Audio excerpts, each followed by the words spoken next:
So this is it.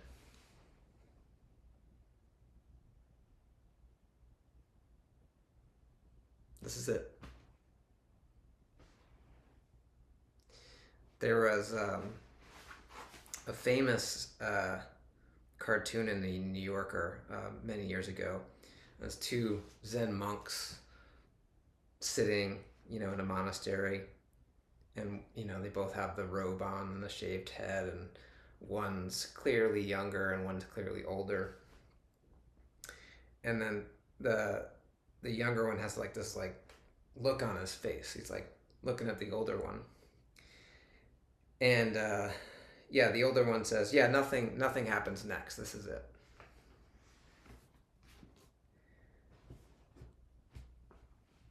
I think practice gets hard when we think something is going to happen or something's going to change. There's a really wonderful story that Uchiyama Roshi talks about. It's a conversation he had with his teacher, Sawaki Roshi.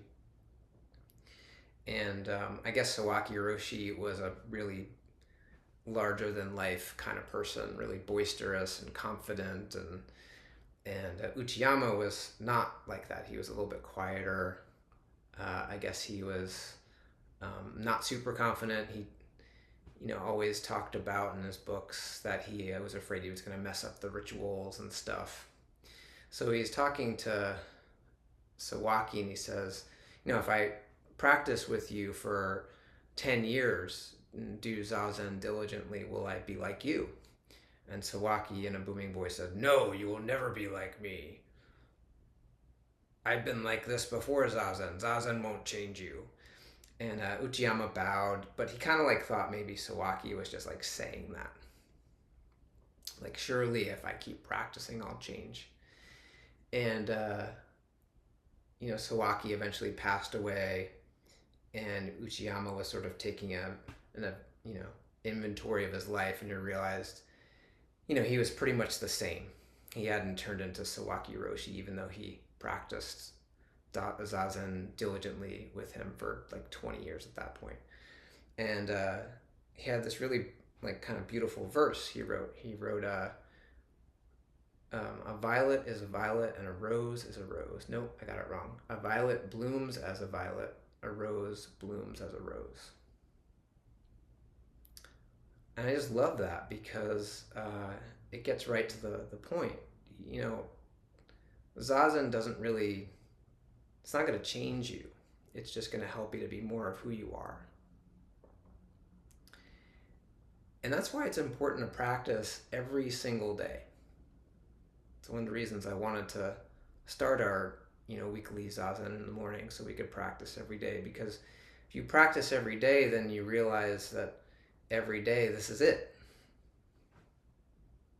We just practice being what is and being with what is as it is every single day. And when you do that consistently, you start to, I don't know, maybe give up on the idea that things need to be a particular way, or they're going to get better, and maybe you can let go and just be a little bit more intimate with how things actually are in the moment. The last couple of years, I've been lucky to be back in contact with one of my high school teachers, actually the guy who introduced me to Buddhism. And I noticed at the bottom of his emails, he had this series of letters.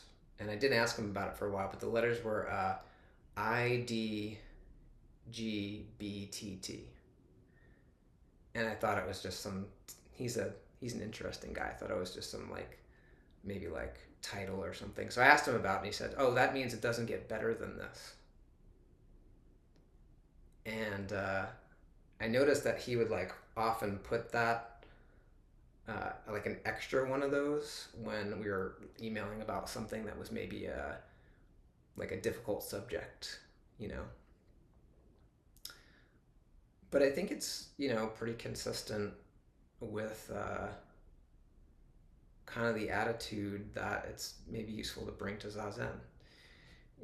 It's one of the reasons why it's like important to practice when you really don't want to practice, or if it's the conditions don't seem right, or you know maybe you think nothing's happening in your practice, or you're discouraged.